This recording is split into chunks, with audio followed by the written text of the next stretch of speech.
Today I want to invite you to a very special space, a place where you can reconcile with yourself, where you look at yourself with tenderness, with patience, and begin to remember who you are. We're going to examine together some real, practical, and deeply healing ways to love ourselves. It doesn't matter if you've been on this path for years or if you're just starting, this message is for you, for your soul. I call them my 10 steps to self-love. And believe me, they aren't just simple tips, they are doors. These are doors I've shared with thousands of people over the years, and they've transformed lives. Today is your turn. Today is your moment. Loving yourself is one of the most transformative adventures we can embark on. It's like discovering you've had wings all this time, but you didn't know how to use them, and one day you simply decide to open them. Maybe you don't fly high at first, but with every small attempt, when you choose not to judge yourself, when you talk to yourself with love, when you give yourself permission to rest, you're already taking off. It's like that person who, after years of criticizing themselves in the mirror, one day looks and for the first time, instead of pointing out flaws, says, "Thank you for holding me up all these years." That instant, however brief, is a flight inward. How long has it been since you gave yourself permission to fly toward yourself? At some point, we felt like we aren't enough, not because it's difficult to love ourselves, but because we've learned to see ourselves through the filter of judgment. We convinced ourselves that certain flaws make us unworthy of love, and so we start placing conditions on ourselves. I'll love myself when I change this. I'll be valuable if I achieve that. We do the same in our relationships. We expect the other person to be perfect in order to love them, or we pretend to be something we're not so we won't be rejected. But how much love has been lost, waiting to be someone different before feeling worthy of receiving it? We've already begun to see these invisible barriers we've placed on ourselves, these internal voices that limit us and make us doubt our worth. But today isn't about staying there. Today we're going to learn to cross those barriers one by one, because every step we take towards self-love is an act of bravery. Are you ready to begin this journey to yourself? Step 1. Stop being your own worst enemy. For years we've believed that to change we must pressure, demand from, and blame ourselves. But that doesn't work. Louise Hay said self-criticism never changes anything. Accept yourself exactly as you are, and then change, because when you accept yourself from a place of love, change flows without resistance. But if you punish yourself with harsh words, you become paralyzed. Nobody blossoms under a constant storm of judgment. Many people who grew up in chaotic or unloving homes developed an exaggerated sense of responsibility and a cruel internal voice. They learned to look inward, searching for mistakes, not virtues, and that perspective became their habitual way of relating to themselves. We all change every day. Our ability to adapt is one of our greatest powers, and yet if we maintain constant criticism, that power becomes trapped in a prison of guilt and demands. When you decide to start speaking to yourself with kindness, you gradually free yourself. You give yourself permission to learn, to make mistakes, to progress at your own pace, and that inner freedom transforms everything you touch. Sometimes we speak to ourselves with a silent cruelty. Words like clumsy, useless, insufficient escape us almost without our noticing, and the more we repeat them, the more we convince ourselves they're true. When we believe we aren't worthy, we start to sabotage ourselves, to neglect ourselves, to make decisions that reflect that pain, because what we think of ourselves, we project onto everything. Changing that internal language isn't superficial. It's the first act of healing. How much longer will you allow that internal voice to decide for you? You didn't come here to be perfect. You came to be you. Perfection only distances you from your essence and fills you with pressure. Your true value lies in what makes you unique, in your way of seeing the world, in your sensitivity, in your light. But every time you criticize yourself, that light dims a little more. Step 2. Release the fear you're telling yourself. Fear doesn't always shout. Sometimes it whispers, and without realizing it, you begin to imagine the worst, to magnify problems, to live in an alert mode. A small doubt becomes a catastrophe. A waiting period becomes abandonment. It's as if you carry a frightened child inside who sees monsters where there are none. But now you can calm that child. You can teach them that they are safe because the danger isn't outside. It's in the mental script you repeat over and over again. How much of what you fear only exists in your mind? When we were children, we needed someone to come and reassure us.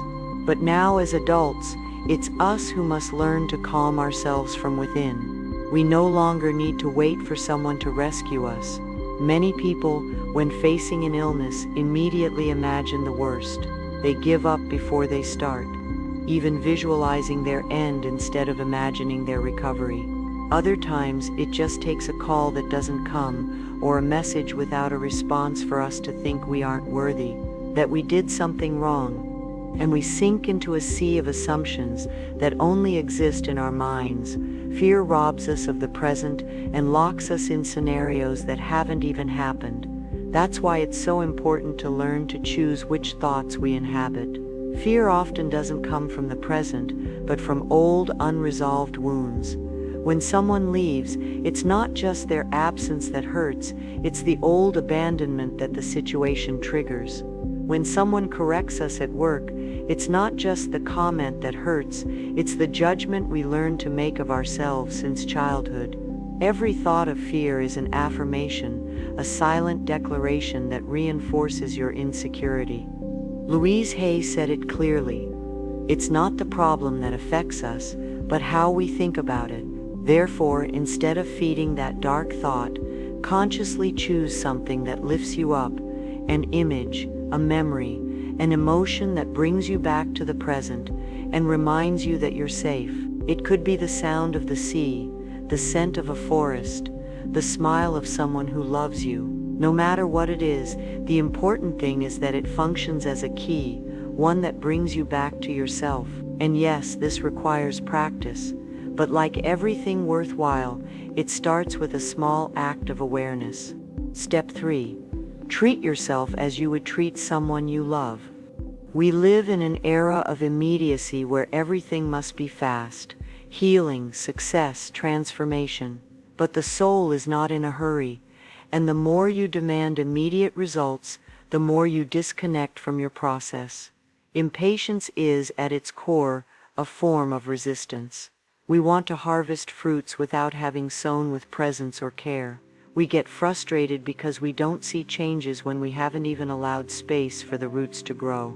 Louise Hay said, "Be gentle with yourself while you learn. You are a student, and you're doing the best you can." And it's true. You're learning to live, to let go, to love yourself, and that takes time. Being patient with yourself doesn't mean being complacent. It means accompanying yourself with tenderness as you grow, just as you would with someone you love very much. Think of your mind as an old house. It may have been closed for years, with rooms full of dust, of thoughts that no longer serve you, of inherited beliefs that have only limited you. You can't renovate it all in one day, but you can open a window, let in the light, and start cleaning one room at a time. With every loving thought, you're redecorating your interior. Louise Hay said, "Every thought we think is creating our future." And if that's true, what kind of mental home are you building for yourself? Transformation doesn't happen all at once, but it does happen. And it starts simply by treating yourself with more affection today than you did yesterday. Remember, you're learning to live, not to do it perfectly. We all make mistakes. It's part of the journey, and every stumble brings a disguised lesson. You didn't come to this life to be flawless, but to be real, to discover yourself step by step, without punishment, without guilt, without unattainable demands. Louise Hay said, "The power is always in the present moment, so it doesn't matter how many times you've failed. What matters is that today you choose to treat yourself with more love." Every mistake, if you look at it with compassion, can become a step that brings you closer to yourself. Step 4. Your mind also deserves your tenderness. Being kind to your mind doesn't mean always having positive thoughts. It means you learn not to fight with yourself over the negative ones.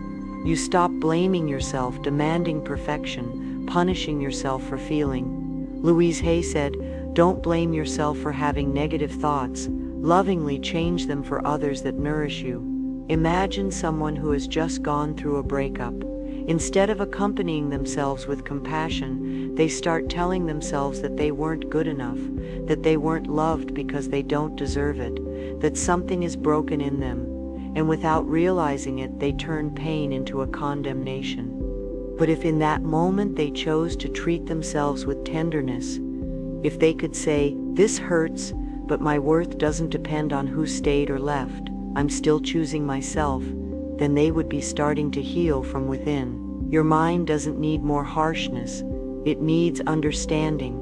It needs you to say, "I'm here for you," even when you don't know how to go on. That's the voice that heals. That's the new way of loving yourself. Step 5. Speak to yourself as someone who sees the best in you. Praising yourself isn't arrogance. It's healing a wound that has been open for too long. We've learned to criticize ourselves easily, but we struggle to celebrate ourselves. And yet, every word of acknowledgement you give yourself nourishes your soul. Louise Hay said, "Criticism destroys the spirit, praise elevates and nurtures it." Recognizing your worth isn't vanity, it's remembering who you are. You are a unique expression of life, with a light that no one else can replicate. And when you say it to yourself, when you look at yourself and affirm, "I am worthy, I am capable, I am growing," something inside you begins to flourish. Make praise a sacred habit. Celebrate your progress, even if it's small. Appreciate your intention, your effort, your existence, because you deserve to hear yourself say beautiful things, especially from yourself. Praising yourself won't be easy at first, especially if you've spent years talking badly to yourself, comparing yourself, demanding without pause. Saying nice things to yourself might sound strange, even fake, and that's completely normal. But it's not about forcing it. It's about trying, starting little by little with intention and awareness, noticing when you speak harshly to yourself and replacing those words with others that treat you with more respect. You don't need to applaud yourself for everything, but you should acknowledge your efforts, your perseverance, your ability to keep going, your way of starting over even when it hurts. That's already worthy of praise. Louise Hay said, "As you love yourself more, everything becomes easier." But that love doesn't arrive all at once. It's built with practice, with patience, and with a lot of compassion. Try it. Every time you criticize yourself, stop, breathe, and ask, "How would I talk to myself if I really loved myself?" That's where the change begins. That's where real self-love starts. We've talked about letting go of criticism, of stopping living in fear, of treating ourselves with more patience, tenderness, and respect, of starting to speak to ourselves with love, even if at first we don't know how, because loving ourselves isn't easy, but it's possible. And it starts with something as simple as being aware of how we talk to ourselves every day. Now I want to hear from you. Which of these steps did you identify with the most? I'll read your comments. Step 6. Surround yourself with love. Loving yourself is also about being careful who you let into your life and who you decide to let go of. You can't flourish in an environment that withers you. Maybe you're in a relationship where there's contempt, manipulation, or emotional abuse. Or perhaps you continue to surround yourself with friends who extinguish your dreams, mock your progress, or minimize your emotions. That is not love, and staying there isn't loyalty either. It's abandoning yourself. Louise Hay said, "When you really love yourself, you don't tolerate anything that hurts you." And it's true, because self-love is demonstrated in the boundaries you set for yourself and for others. And if today you don't have people who inspire you to grow, become that support for yourself. Listen to audios that lift you up. Read books that reconnect you. Seek out spaces where you can be yourself without fear. Support yourself as you would support someone you love deeply. You deserve an environment where you don't have to shrink to fit in. Sometimes we just need to feel that we aren't alone on this path. And even if your closest circle doesn't understand you, there are many people like you out there growing, healing, awakening. You can create a small group with others who are also on their journey. A safe space to share progress, setbacks, achievements, and doubts. The simple act of feeling heard and understood can make a huge difference. Always remember this. You may have felt lonely, but you were never truly alone. Step 7. Embrace your emotions. For a long time, we weren't taught that feeling was a weakness, that crying was for the fragile, that being angry was being problematic, that feeling fear was failing. And so, we learned to repress what really needed to be heard. But emotions aren't enemies, they are messengers from the soul. When sadness appears, it's showing you an unexpressed loss. When rage appears, it's signaling a crossed boundary. And when fear peeks out, it's often just trying to protect you. Louise Hay said, "Emotions have no power over you unless you give them to you." It's not about denying what you feel or drowning in it.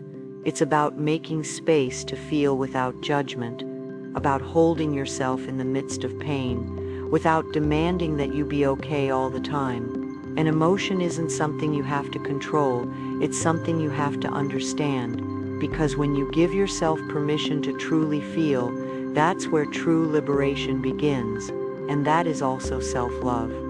Allowing ourselves to feel isn't an obstacle, it's part of the path. Every emotion you recognize and embrace brings you closer to yourself.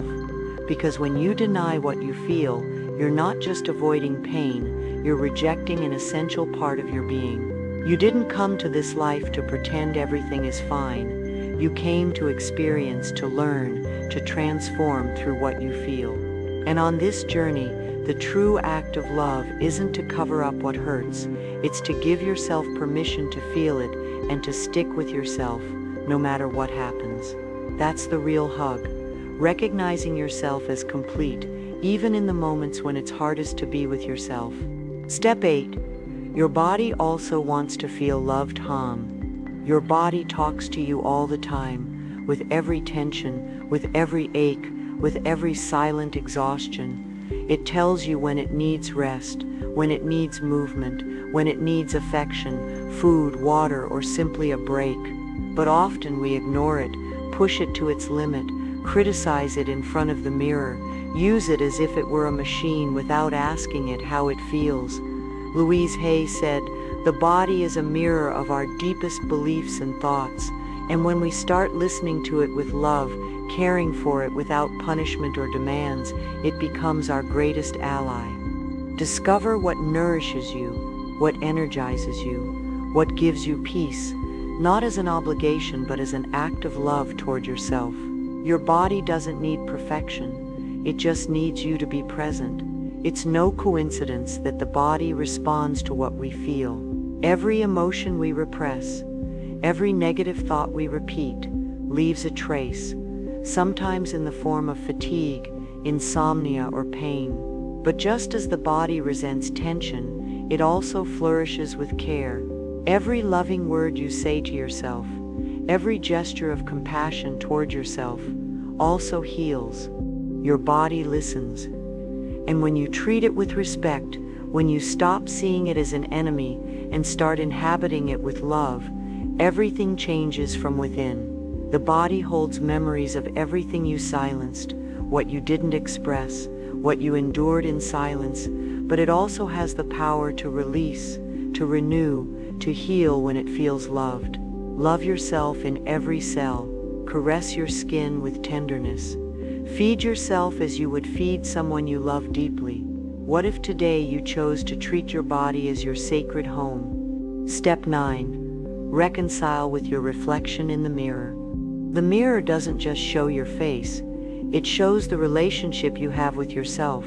Sometimes avoiding the gaze is avoiding what you don't want to feel, and other times holding it, even if it's uncomfortable, is the first step to healing. Looking yourself in the eyes and saying, "I love you, I trust you, I accept you exactly as you are," might seem strange at first, but if you do it with intention, something inside you begins to change, because it's not just about words, it's about presence, about learning to stay with yourself without judgment, even on the days when it's hardest to love yourself. The mirror doesn't judge you. It only shows you what you're still learning to see with love. In the beginning, it might hurt. You might feel discomfort, or tears might appear without warning, not because you're doing something wrong, but because you're touching a wound that had been forgotten for a long time. Stay there. Keep looking. Not with judgment, but with compassion. Be grateful for what you see, not for being perfect, but for being real, for still being here with you despite everything. And every day, even for just 1 minute, repeat to yourself with tenderness, "I'm here for you. I won't abandon you. I will always be with you." That is also self-love, not letting go of yourself, even when it's hardest to love yourself. That connection with yourself is sacred. It's the foundation of everything else. When you choose yourself, when you learn to be there for yourself, even in silence, even with fear, something inside you strengthens. Because if you are with yourself, then it doesn't matter what happens outside. From that place, everything is possible. Step 10. Make space for joy. You didn't just come to heal wounds or overcome challenges.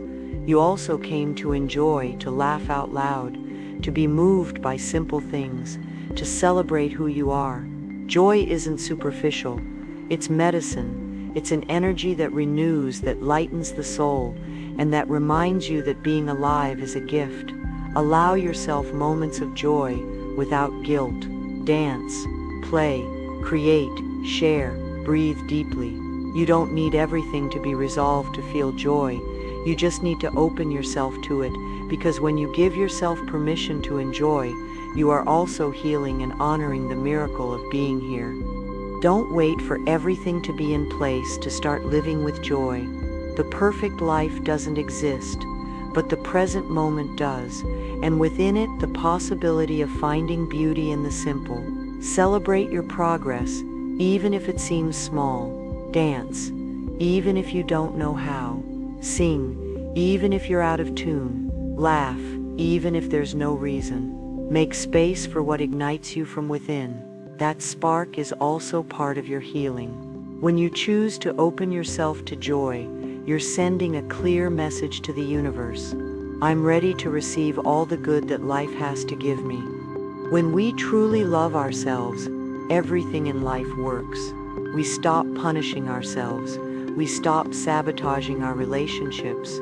We start feeding ourselves better, surrounding ourselves with people who value us, listening to ourselves with respect, healing our body and mind, and living from joy. Self-love is the magical key that opens the door to a full life.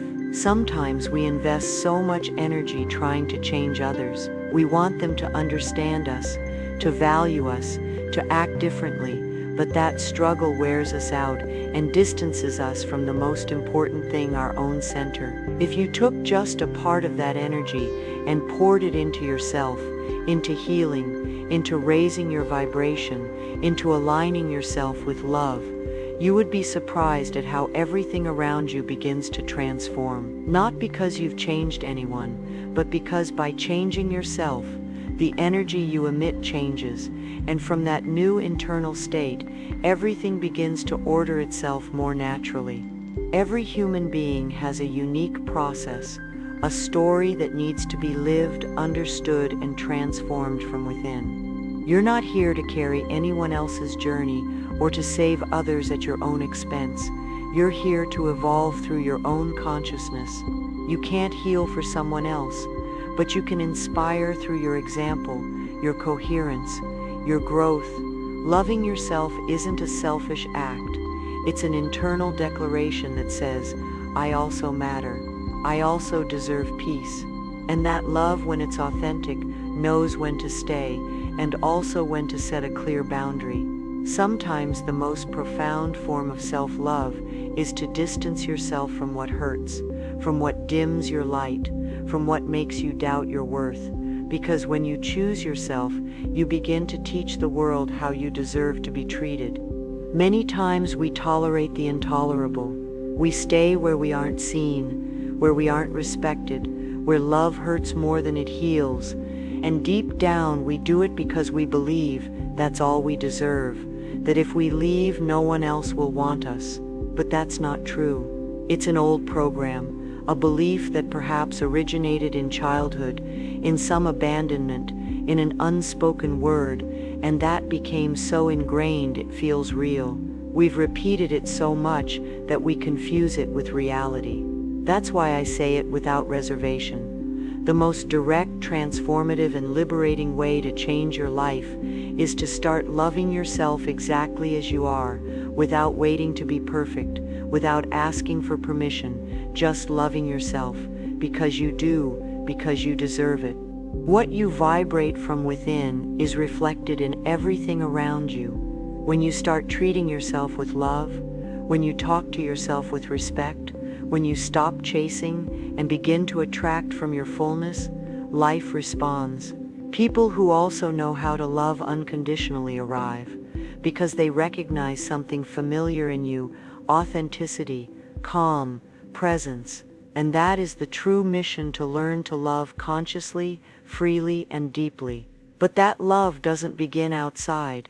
It begins with you, because no one can give you what you're denying yourself. Unconditional love isn't something you desperately seek, it's something you cultivate from within. Your deepest purpose isn't to please others, to accumulate things, or to chase what the world calls success. It's to grow, to learn, to love, to expand in consciousness until you remember who you truly are. When the time comes to leave, you won't take what you've acquired.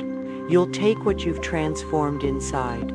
You'll take your capacity to love, to forgive, to hold yourself up in the midst of chaos, to open your heart again and again. And that love doesn't begin with another, it begins with you. Not tomorrow, but today, here, now.